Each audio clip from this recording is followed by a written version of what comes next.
running an agency doesn't have to feel like juggling flaming chainsaws. At Schmidt Consulting Group, we help you ditch the chaos, land more clients, and even enjoy running your business again. No fluff, no BS, just strategies that actually work. Check us out at schmidtconsulting.group because your agency deserves better. Join host Kurt Schmidt as he dives into creative leadership, team culture, and the art of feedback with Kevin Frank, creative director, leader at Apple and LinkedIn, and author of Raising Creative Teams. Don't miss these game-changing insights. Hello, everyone, and welcome to Schmidt List. I am your host, Kurt Schmidt. Today, I am very excited. We've got a very special guest who has got a very special book that I just read recently, and you'll find links in the description below. You'll have to check it out. His name's Kevin, and he's going to be joining me here. And Kevin, how are you today, and how's it going? I'm doing well, Kurt. Thanks so much for having me. I'm just joining you from fall, sunny San Francisco. The fog is blown away, and the sunshine is deciding to reappear. Yeah, it is getting late in the year, isn't it? So, Kevin, tell me about what you do and the work you have experience with. I'd love to share with my audience. Sure. I am a creative person. My background is as a copywriter. For the last 15 years or so, I've been leading teams at companies like Apple and LinkedIn. Although for the last 2 years, I took a little career break and moved myself and my family to Paris.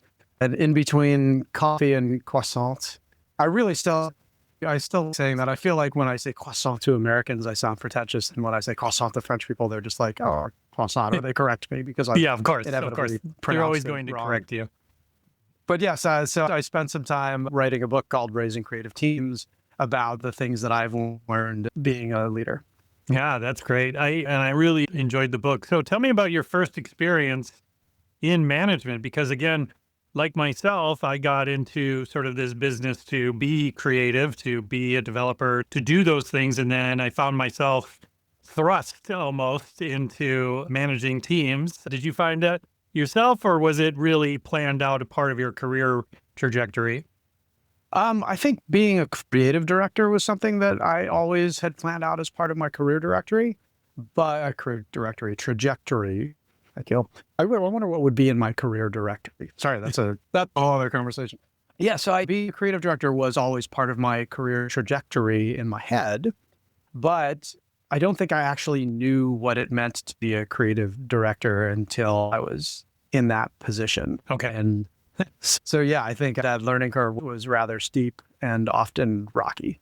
Yeah, it was for me as well. I remember in my first job in managing creatives, I just assumed I'd just make everybody my friend and they'll just do all the work and get it all done and we'll be happy as a clam, right? All of us. It didn't work, except that didn't happen? Actually, no, it was a disaster, actually, Kevin. Nobody became my friend. Nobody was interested in being my friend. So tell me a little bit about your evolution in that role. What was some of the first things that you started learning once you became that job that you have been wanting to get forever? Yeah, my first job leading teams was at Apple. Okay. And my experience being a creative director, my experience with creative directors was purely creative direction. Make it bigger, make it smaller, make it funnier, make it bluer, make it greener. And what I started to learn at Apple, I was really lucky in that I had a great partner who I could just copy until I figured out what to do. But I saw how he led the team. And yeah, he gave feedback, but that was not his top priority. His top priority was making sure that his team, our team, was set up to be successful. And from that success, that's where the creativity flowed.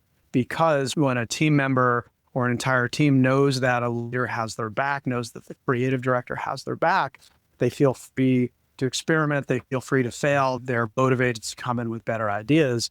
And so that sort of mind shift for me of, a creative director is the person who literally directs the creative work, to, a creative director is the person that directs the team, the success of the team and people on that team, was a big realization for me. So number one, step one is I just had to realize that and make that mind shift.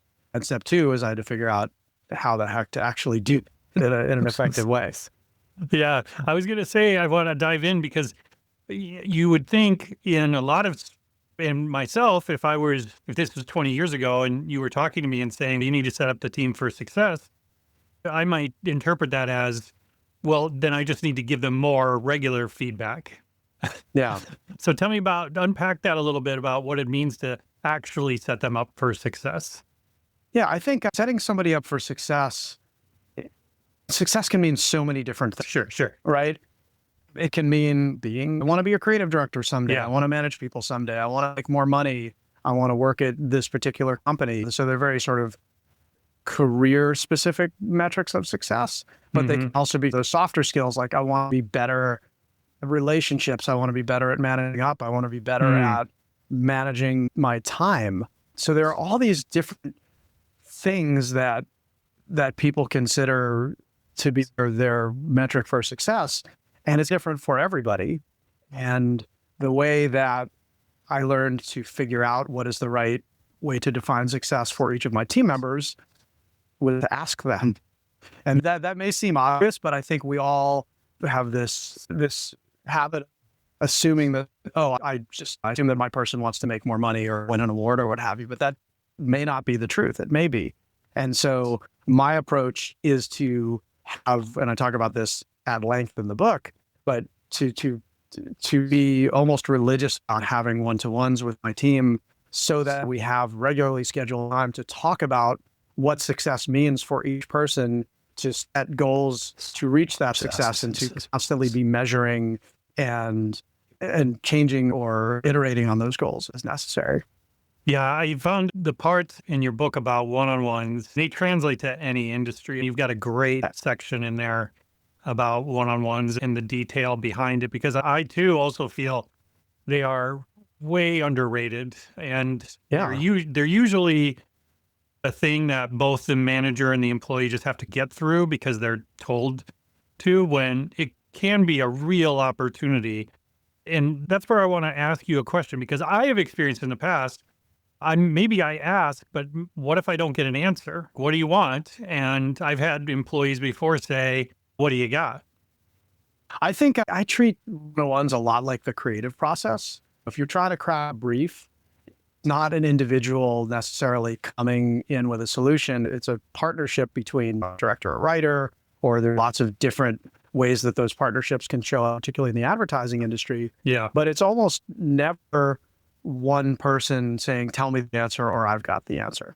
And so the way that I approach those one-on-ones is very much like cracking a creative brief. And I'll say to the person, okay, the brief is your success, and we're going to talk about this together. So that's what this one-to-one time is for. I would say, okay, for our next one-to-one, I want you to come in with 5 or 10 ideas, just like you would working with your partners about where you think you could go with this, we could go with this. I'll also come in with 5 or 10 ideas. We'll compare notes, and we'll dig in on the, let's say, 3 to 4 ideas, 3 to 4 goals for you that seem that they are going to lead you to success, most likely. And so then, again, it's not I'm responsible solely for that person's success. That person is vested in their own success and has a say in it, and is in a large part responsible for guiding the process. I'm there. A manager is there to help them, but it's not just tell me what to do. Just like you wouldn't want your seat to tell you what to do for a creative project, people want to have agency in their own careers and their own futures. Yeah. And there's been times in the past in one-on-ones, and like I said, most of them are pretty standard, but you need to have a plan for that person, just like you said. And I think that's where a lot of people fall down when it comes to one-on-ones, is that there isn't really a plan, a longer-term plan, other than what are we going to do for the next one-on-one? Yeah. I think that's key, and something I noticed you brought up in your book.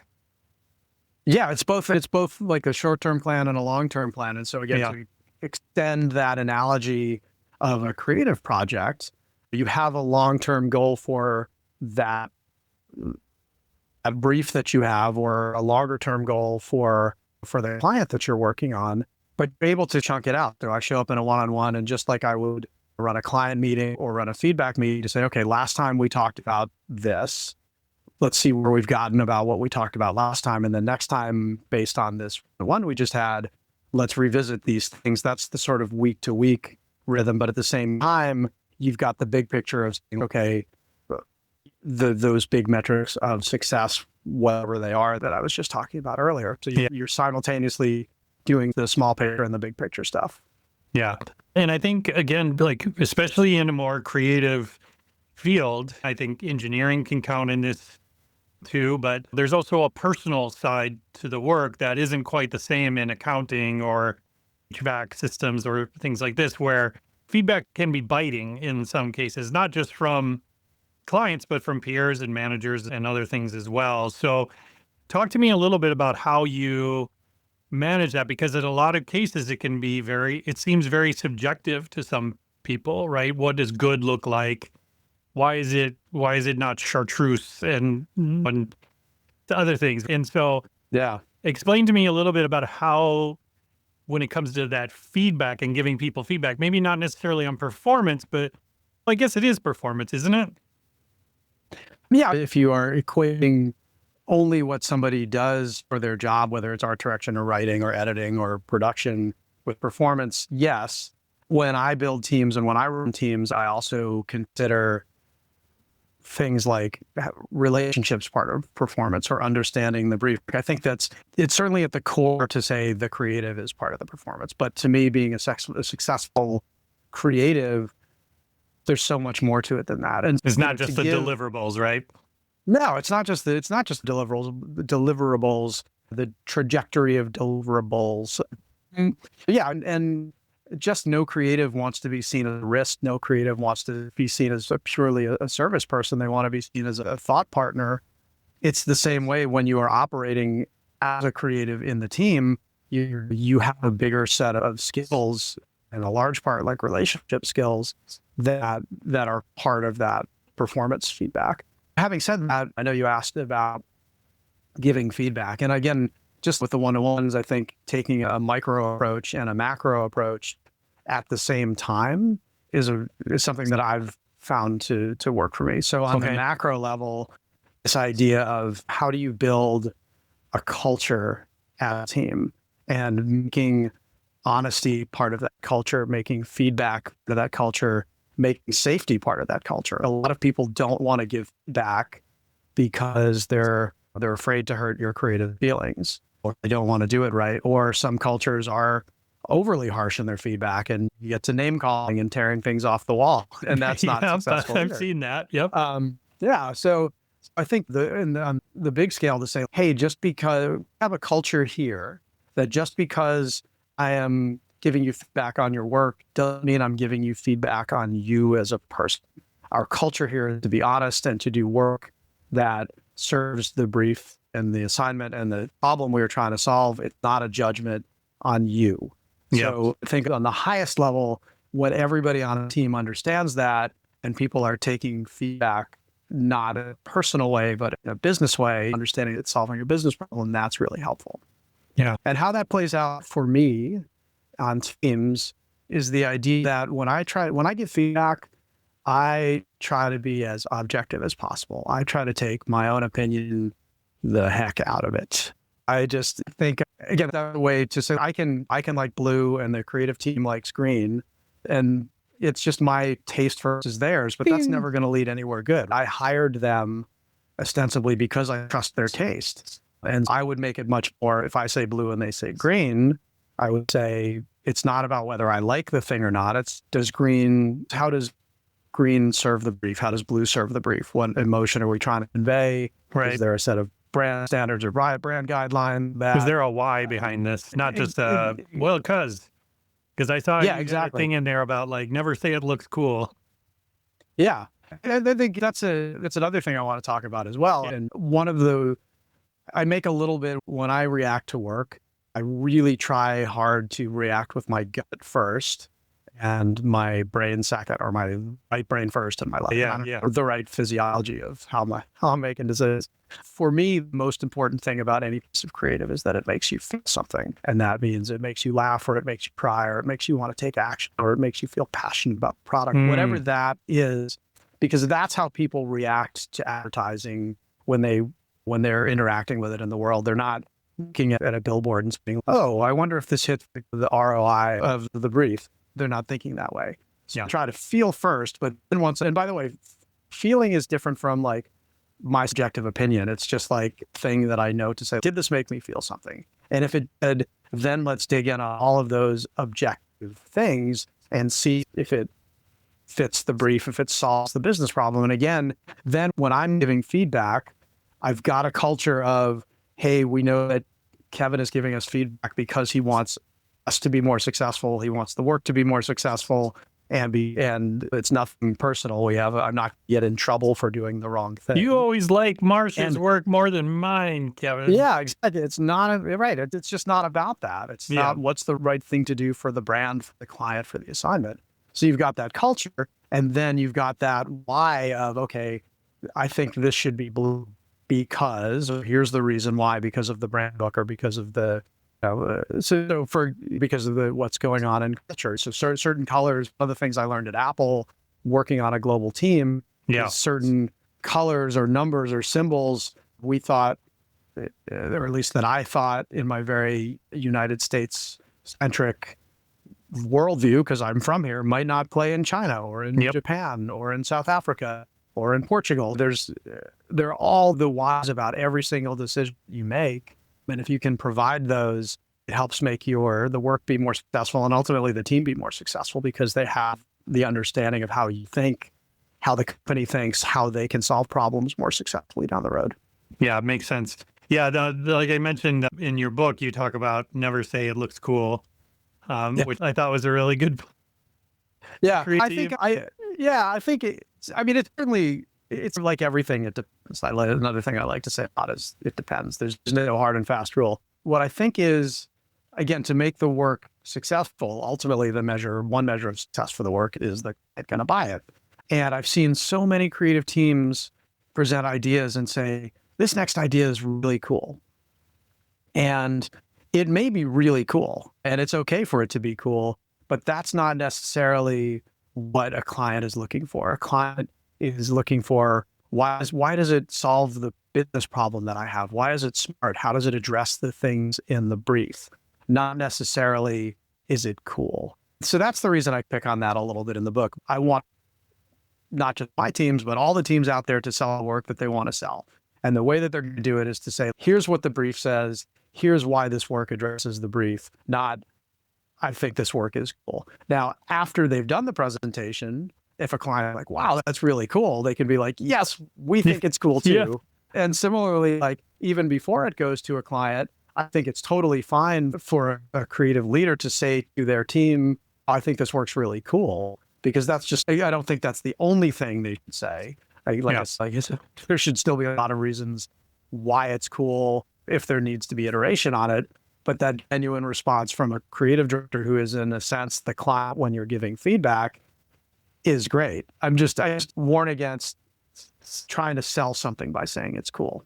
Yeah. And I think, again, there's great design always comes from great constraints, in my opinion. Like, great work comes from great constraints. And it took me a long time to learn that. I didn't just learn that out of design school. It came in practice. Like, I had to get my hands dirty and learn that my best work was definitely coming out from when there was really tight guardrails around what success looked like. And it took me a while to learn that. And I was lucky enough to have great creative directors and other things around that, just like yourself, that were able to explain that why behind it. Yeah. And the more that they could help me understand the why, the more it freed me up to be more creative, and that more, so like you said, building a great creative team, whether it be people actually making creative or an innovation team or things like that, you got to create a safe place. So let me ask you, Kevin, about creating that safe place, because one of the things that a lot of people talk about is that the leaders need to show up more vulnerable in themselves to be able to create that safer space. Talk to me about how you intentionally created a safe space. What did you do on your end, on your part, to facilitate that? Yeah, I think what you just said, Kurt, is hit the nail on the head, to show up in a way that shows vulnerability. And I know that's a thing that gets talked a lot about. One of the things, so building a safe space is a cornerstone, I think, of a lot of successful cultures. And to build culture is not a thing you build overnight. No. It takes a long time. Right. And you need to show the team that you are walking the talk. It's easy for me to say, we're going to have a safe space here. If I show up and I'm tearing work off the walls or calling people names or throwing chairs or whatever, that does not support what I'm saying. And in fact, it hurts the safety of the space because I'm not being honest. I'm not being truthful. So it's all in the actions. You have to walk the talk. And so one of the things that I do is I try to share personal things that are going on with my teams. We at LinkedIn, we would have a weekly, and at Apple, we'd have weekly meetings where we just, as a team, kick off the week together and say, hey, here's what happened on my weekend, or here's what's going on in my life. Again, it's a personal choice about how much you want to share or not share. But I think showing your team that, yeah, you're a person too is a good starting place. I think constantly empathizing, like I've had so much work killed in the course of my career. Like I know what it feels like to have the idea that I think is, wow, this is such a great idea, and to have it go nowhere. And so when that happens in reviews, getting together with the team afterwards and saying, hey guys, I know how hard that was for you to hear that. I've been there. Here's a story of one time that I was there. It's okay to feel that way. Or when a team, there's so much adversity, so many challenges the teams face. Sometimes they just can't crack a problem. And again, I'll say, hey, I get it. It's hard to crack problems. Sometimes I can help you do that, or I can empathize. And that, by the way, is a really effective technique that I've learned to help create safe spaces. It's a really demonstrable way of doing that.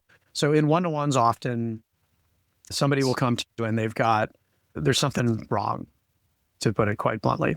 And one of the first questions I really try to ask is to say, do you want to problem solve, or do you just want to vent about it? By the way, no judgment at all. Like, it's totally okay. You don't want to problem solve and you just want to vent. And so I say, if you want to vent, we're going to find a room or a floor away from a lot of people. Yeah. I'm going to close the door. Unless you tell me something that is potentially harmful to you or others. I'm not a psychologist, but sure. I'm here to listen. Try to hold by those rules. I'm just going to let you vent, and I'm not going to say anything, and go.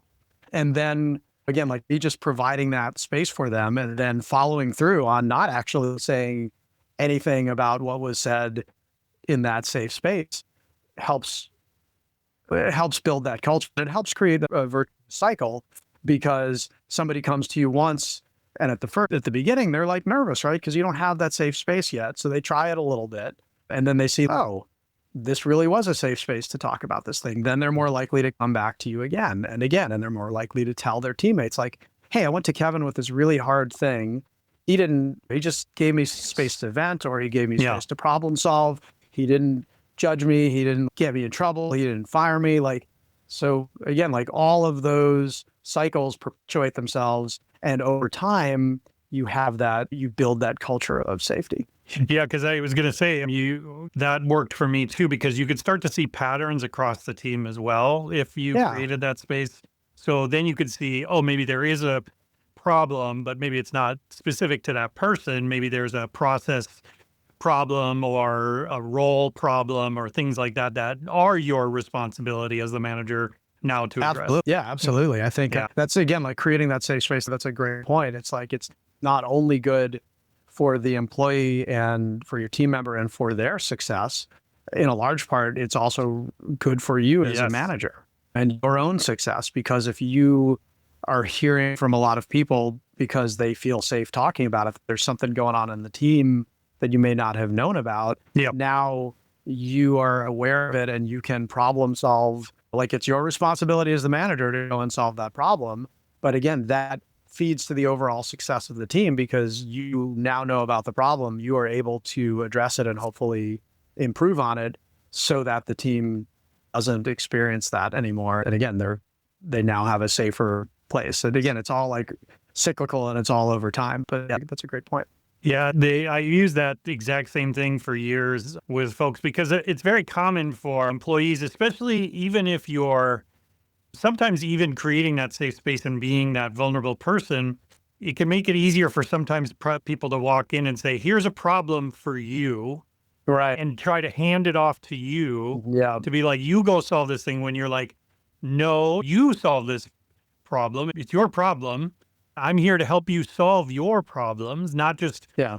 assume your problem. Because early on in my days, I would sit there and somebody come in and be like, blah, blah, blah, blah, blah. And I'd be like, sales sold what? Let's go get them. You and me, arm in arm. We'd go to sales and start yelling at people and then find out that it was just a miscommunication and it was all fine. Yeah. I learned over time of enough stepping on those landmines to learn that, no, I can't let you just hand a problem off to me and then you go about your day. That's not what this is. That's not what this is about. Yeah. And then when somebody comes to me like that, I just try to ask questions and more questions, just seeking to understand why they feel that way, what their understanding of the situation is. Sometimes they may have drawn their own conclusions correctly or incorrectly. So I try to just dig in and be like, all right, I'm going to be a fact finder. Tell me more about this. And then once I've agreed with that person on all of the objective, establishable facts, then again, to your point, it's not like my problem to solve. I think it's just to get back to the creative brief analogy to say, okay, we have this problem to solve together. We know all of the facts about the interaction or about the problem or what have you. It's like we did in a brief. We know all the stuff about the product and what we're trying to solve. How do we apply that thinking together to come up with some possible solutions and then narrow down those possible solutions to the one that we're going to pursue? Yeah. And another part in the book that you talk about that I really is about the importance of storytelling, and that's how we build culture. And I think as creatives, it comes pretty natural, but in other industries and stuff, it might not be as natural. And I've always encouraged people to go out and leaders to go out and read books on storytelling and different sorts of ways of learning about how to tell better stories. The more you grow into leadership, it's advice I wish I would have gotten a lot earlier in my career, is just becoming a better storyteller. And I don't mean like tall tales and Huck Finn sort of stuff, but how to take this concept that has no form or shape and put it into a box of some kind that people can relate to and understand and then learn from was really important to me, especially as the work got more complex over time and the culture even got more complex, especially in some of these fast growing companies, because all of a sudden you'd have divisions that you didn't have before, or you'd have roles and things that you didn't have before, and they weren't a part of the original story. How do I now fold them into the larger story when I'm onboarding people and things? It's something that I found that being a better storyteller really helped me in my leadership. Yeah, absolutely. We are in the business of storytelling. And I think that's where we're the best, in my opinion. And again, just my opinion. Yeah. My favorite kind of work tells a story, finds a human truth in the product and weaves a wonderful story about it, because that's where the emotion comes from. That's where that shared experience comes from, where I can see a piece of work and be like, oh yeah, I get that. I've been there. That's the value of stories, as opposed to, there's a difference between saying, my iPhone has a video camera on it, and telling the story of a teenager who appears to be lost in his phone, but is actually making a holiday video for his family. And for those out there in podcast land who don't get that reference, I'm referring to Apple's misunderstood spot, which again is just Apple. I learned so much about product storytelling there. They're so good at just picking a feature, which could be really boring to say, like, it's got 527 megahertz. I don't even know if that's a thing, or to tell a story about that. But that's what misunderstood is. That's what Mac versus PC is. That's what 1984 is. It's all storytelling, really based in a product feature, but finding that nugget of common experience that people react to emotionally. Yeah. And that storytelling can reverberate back into the quality of the work and the quality of the product. They elevate each other over and over again. You tell a story in there that may or may not have happened about Steve Jobs saying, I can't have 937 songs. It's got to have 1,000 songs. I can't go out there and say it has only 900 and some songs. That's a terrible story. Yeah. Yeah. And by the way, I should say I've never actually, I was not in that meeting where Steve said, No, I know. the story goes that, that when they were working on the first iPod, the lead engineer came to Steve and said, I've got it. It's amazing. And it fits all the specs. Everything you want. Said. Yep. Everything you want. And it holds 937 songs. And Yeah. Steve's gets got to hold 1,000 songs. And the engineer says, it can't because of the because of this, that, challenges and the silicon. And again, all the stuff that I don't understand and the megahertz. And Steve's like, it's got to hold 1,000 songs. And the engineer says, why? Yeah. And Steve says, because I can't market 937 songs. It's not a good story. Yeah. So again, the reason that I told that particular story is I really believe that the best work comes from the marketing and the product acting in sync. I think typically, and again, I'm not an expert in this, typically an inventor invents a thing and then marketing comes later when other inventors invent similar things and got to go up against their competition, or the inventor has to tell the world that their thing exists. Yeah. But when the marketing and the product are thought about at the same time, like the marketing is really how people are going to use this thing. The invention is the thing. And in my opinion, like good marketing tells you why the heck you need this thing. But the why you need the thing should be built into the thing itself. Otherwise, why would you need it?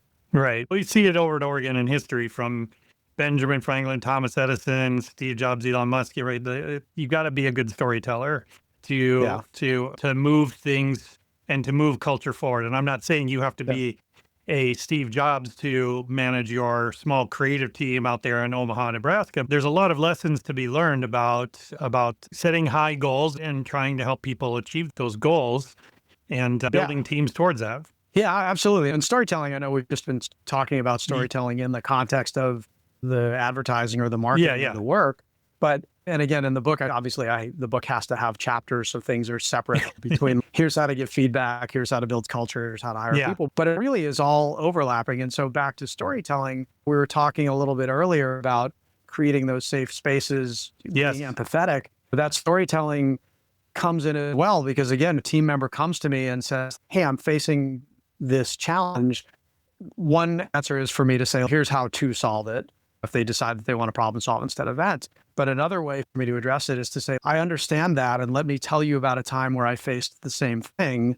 Maybe we can come up with a solution together, even though my situation wasn't exactly the same as yours. Here are some of the things that work for me. Maybe they'll work for you as well. But that's also a role of storytelling and team building in culture and in leadership. Yeah. I want to ask you another question here. I know that work has changed a lot with fully remote teams in a lot of cases, and building that culture for some people has been really challenging to not have it. And some places, some big companies are like, everybody back in the office because that's the way we get work done. And other people are like, no, go be free, go to France and work from a cafe, whatever. We don't care, just get the work done. I want to get your opinions on the remote work culture, what you think has changed, just your general opinions. And then what advice would you give managers that are finding it challenging in a more remote world these days? I don't think there's a right way or a wrong way, only the thing that's right for an individual company and an individual culture. What I think is important, whether you are remote or hybrid or in the office, is maintaining those connections between your team and the lines of communication. Again, all the way back to what we started talking about in one-to-ones. For me, everything is based on keeping the lines of communication open. And you can do that in person, you can do that online, you can do it in a hybrid way. I think, if you're doing it remotely, you can still have remote one-to-ones over Zoom. You can still be empathetic over Zoom. You can still create a safe space to vent over Zoom, assuming you turn the recording feature off. So again, I'm not going to opine on whether in-person is better or worse than hybrid, but what I will say, or remote, but what I will say is communication is certainly possible across all of those approaches. And as a manager, it's incumbent on you to use every technology at your disposal to keep that communication flowing in your team. Yeah, that makes sense. The word that keeps coming back to me is intentionality. You've got to do it with purpose, not because it's been a while or you've got a minute or those are the times when I found I had to catch myself because that's lazy management in a lot of cases. And when I found myself doing lazy management, that's when I had to give myself a wake up call and be like, look, you got to be more intentional here or else you're going to get lazy management gets lazy results. Yeah. And I think managers, particularly new managers, their whole careers, they've been told, hey, here's what you need to do. And now all of a sudden, you're the one who needs to be intentional about what to do. I remember I had a person who worked on my team at LinkedIn come to me and say, hey, wouldn't it be great if we did this project? And they came, again, with the assumption that I would go start that project. Yeah. And I said, yes, that would be great. Why don't you go do it? And I was and there was like a light bulb that came on. And then I spelled it out for them. I said, one of the great things, being a manager, being a leader, being a senior person in your organization is hard, but you also get to make your own stuff sometimes. You get to start projects. It's not a client or your superior on the org chart coming to you and saying, do this. If you have an idea, you get to make it into a project. And it's that, like the word, I like that word intentionality, I can't say it again. There's so many, the title of this podcast should be words Kevin can't say. I'm keeping a record, don't worry. Intentionality. Intentionality, yes. Intentionality. Yeah. That is part of being a manager and being a leader. You're the one who's got to say, let's go do this because nobody else is going to anymore. Yeah. And again, you see these success stories over and over again. Google's a great example of like how they build Gmail and Google Maps and all these things. And a lot of it was somebody was just like, I've got an idea for a thing. And next thing it's $5 billion a year in revenue. Yeah. And by the way, that goes back to safe spaces because it's all connected. It's not like separate chapters in the book. It's somebody to say, hey, we should do Gmail. We should do Maps. We should do whatever. Somebody had to feel comfortable bringing that into their boss and not worrying about their boss, that's a dumb idea. Yeah. There's nothing that's going to shut creativity down faster than their boss saying, that's a dumb idea. That's a dumb idea. You need to, you got to feel great about, even if you're not going to move forward with the idea, a manager is going to say, cool, let's look into this. And let's, again, back to, the why, like why this makes sense or why it doesn't make sense. Not I like it or I don't like it. It's, does this make sense? Is this right for the business? Is solving a problem that we need solved? And if the answer is no, cool, I'm not going to get fired. I don't have to worry about it. And if the answer is yes, great. Let's go do it. And I think that's the interesting challenge with creatives or people in a creative space. And I put coders and engineers and things into a creative space as well, because there's always one of my favorite scenes that I learned from management is from 6 Degrees of Separation, where the guy comes into a preschool or something and sees like all the wonderful art all over the walls. And he asks the teacher, this is so amazing. Can you teach me to be this raw and because he's an art dealer. And he's like, how can you teach me? And she's, I just know when to take away their paints. and it always reflected back to me about like, how do I manage this? Because again, like there's a lot of stereotypes with creatives, right? They're difficult. They don't understand the business, all these different things. They're wanderers, right? They're never going to land on anything. They're never going to finish anything unless you make them finish it. And again, I go back to, it's got to have strong direction and strong management because those things can happen. But again, if you're a lazy manager, and you're just letting the team go crazy and not providing actual direction, which is part of your job, then you're going to get bad results. Yeah, absolutely. You need to provide those guardrails. How do you know? I like your story of taking away the paints. It's how do you know when a thing is done? I think as a manager, as a leader, you've got your guardrails, you've got strategy, and when there's nothing left to do, I know it may be a little crass to reduce the creative process to a checklist, but in some cases, when you've got that emotional connection, but you've also, when there's nothing left on the checklist to check off, the word that we use a lot is bulletproof. Once the thing is bulletproof, once there's nothing left to do, then it's done. Yeah. Yep. And that's how my college professors, they're like, design is art that has a job. And exactly. And if it's not doing its job, it's just art, and it's completely up to the eye of the beholder. It doesn't mean as much. I think it's really key, just like you said, if I'm a manager and I'm working with these people that are working in these spaces that where they need to be creative, but they also need to get a job done. It's a very fine line about being that sort of taskmaster, but also at the same time being the person that just like nudges them, because you as the boss, just like you said, being a senior in those companies, you have KPIs, you have things that need to be hit, and you can't do it by yourself. You need the team to help you do it. Yeah, absolutely. And I think, again, so much of that goes back to culture and understanding it. Yeah. Most of the whole second half of my career has been brand side companies that have very strong cultures, but having that big guardrail of, is this the right thing for Apple? Is it the right thing for LinkedIn? Is it helpful? Is it delightful? It helps people focus on the bigger picture as opposed to, is this creative enough? Yeah. I love it. All right. I can talk to you all day long, Kevin. We're going to have to do this again, but I cut it short now. Yes, please. So if I want to get hold of your book, if I want to connect with you, if I want to follow your work, where should I be going and finding all this? All right. Those are many different questions, and I will try and remember them all and answer them in the order received. First, if you want to find my book, it is available wherever fine records and tapes are sold. I always wanted to say that. No, it's on Amazon. It's on bookshop.org. If you don't feel like contributing to Jeff Bezos' next trip to Venice, you can get it directly from the publisher, Springer. Anyway, then stick Raising Creative Teams and my name into your browser, and it will come up, and you can buy it at any of those places. And if you want to connect with me personally, as you can imagine, I am very active on LinkedIn, having worked there for so long. So you can plug my name into LinkedIn and find me there and connect with me, say hi.